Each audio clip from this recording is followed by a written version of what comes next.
Well, a shout out to Kim and Nike. Hello. We are friends on Bookface, but you probably don't know who I am. I don't know who I am. I lost my identity in the Watchtower many years ago. I was just watching your brilliant video on bait and switch. I just love the way you're just so direct. Kudos to you. Or Euros. I'm sorry, I keep forgetting we're not Europe anymore. Ah, the angels are calling me. Or is that a message from somebody? I don't know. Bait and switch. Well, you mentioned in there about how an elder had willingly lied to somebody. This just seems so ingrained in the witnesses, doesn't it? You know, there was that article in a Watchtower, and I think it was in another book as well, about theocratic warfare strategy. And Jeff Jackson said that he thought that it just meant, not giving the names and addresses of fellow witnesses in times of persecution. But, you know, Watchtower has loopholes, doesn't it? And you can see the sinisterness behind it. There's loopholes in everything they say. They can always turn around and say, yeah, but look, it's written here. What we meant was we can lie to trick people to come into the truth.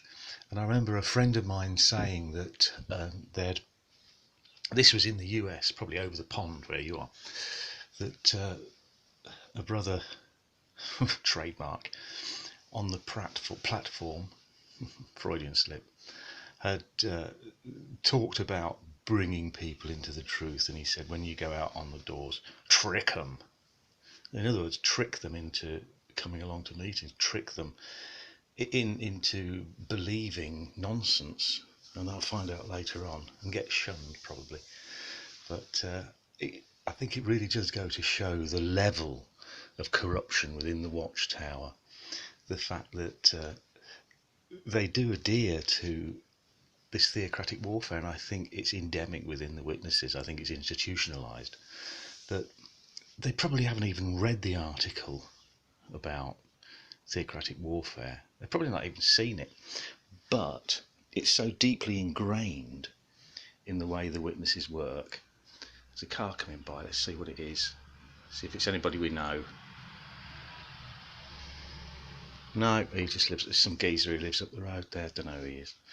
But yeah, it's just so deeply ingrained within the mind control of the witness. I'm losing my hair. Look, mind control of the witnesses that they don't even know they're doing it. It's just part of the culture now. Look at that. Look, isn't that nice? That's my little Belgian hybrid. Oh, Belgian. Sorry. Oh, keep thinking about Brexit. Oh dear. Never mind. We've left the Russian Union now. I mean the European Union now. So getting back on track. Sorry, I digress a little bit. I'm sort of on my own, you know, going a little bit weird here. It's so deeply ingrained in this. It's a message from the governing body. It's so deeply ingrained in the witnesses' psyche and in their minds that they lie without knowing. And the bait and switch thing. I mean, have you noticed? I know you have, but I think I'm giving a talk now. I think I'm an elder again giving a public talk. Have you noticed how in the magazines that they give to the public, they have all the nice, fluffy, unicorny, fluffy cloud stuff? You know, you should not be forced to choose between your family and your religion. And yet in the more secretive, I say more secretive because they are really, it's like layers, isn't it? Layers of a pyramid Ponzi scheme. That they tend to put the nasty, hateful stuff. And let's face it, the governing body, they are hateful. They are very hateful people. I mean, you've only got to look at Tomo the third. What an evil man he is.